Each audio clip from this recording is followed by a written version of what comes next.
When the contract for this game was signed, I doubt that anyone in Chapel Hill or Richmond figured it would be in the national spotlight. But then Bill Belichick got involved. Hello, Spider fans everywhere and college football fans across America and around the world. It's Satchmo from the Spider Gang. Proud to be back for episode 3 of the preseason opponents countdown. On September 13th, Richmond travels to Chapel Hill to play the North Carolina Tar Heels in Kenan Stadium. Kickoff slated for 3 p.m. If you're traveling to this game from the Richmond area, my GPS says 173 miles, 2 hours, 41 minutes, almost entirely on I-85.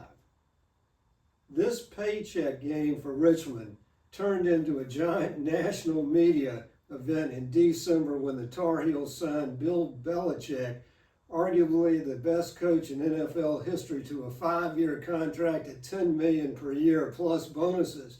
The transition of Belichick from the NFL to college ranks will be one of the biggest stories in college football all season long. The national media will be watching this Richmond versus Carolina game.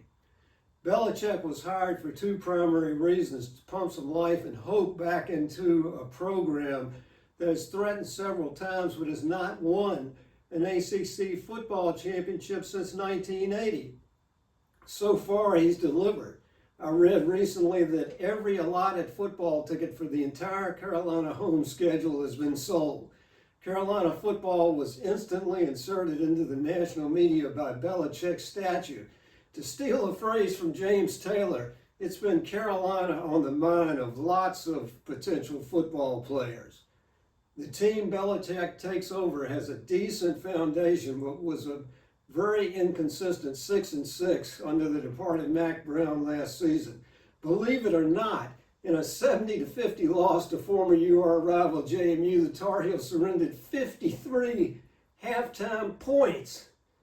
Belichick has installed what he's called a pro program designed to prepare his players for football at the next level. He believes it can be a pipeline to the NFL.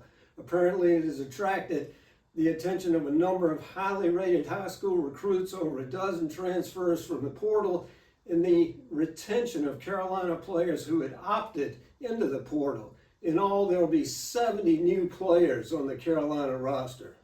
Coach Belichick's approach and hope is to build a program from the inside out, focusing recruiting and improvement on the offense and defensive lines. The recruiting from high school and the portal show evidence of this approach. Despite Belichick's notoriety and pro accomplishments, the Tar Heels did not get a lot of respect from the ACC coaches and media. They were picked to finish middle of the pack in 8th place. No Tar Heels were named to the All ACC preseason team. The biggest challenge Belichick will face will be building chemistry and cohesion with a virtually new team and program. Historically, Belichick has fared best driving improvements on the defensive side of the ball. Fans can expect a much tougher Tar Heel defense.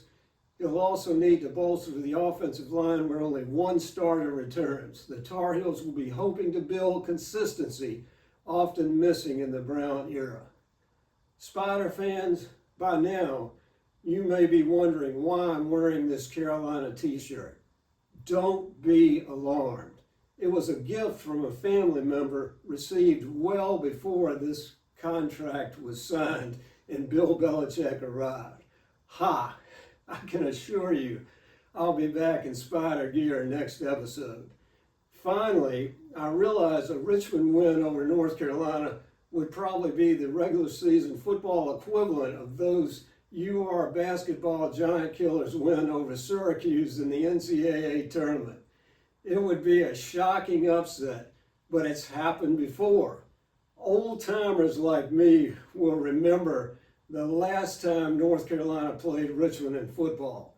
It was November 1978. A struggling Richmond team led by Coach Jim Tate shocked the Tar Heels 27-18 at City Stadium. The Tar Heels had been talking about going to a bowl game until Jeff Nixon and many others put an end to that with the UR victory. I guarantee you, UR coach Dick Crum and star running back Amos Lawrence never forgot about that Spider win. That's all for North Carolina. Next up in the countdown, the VMI Cadets. Go Spiders. So long for now.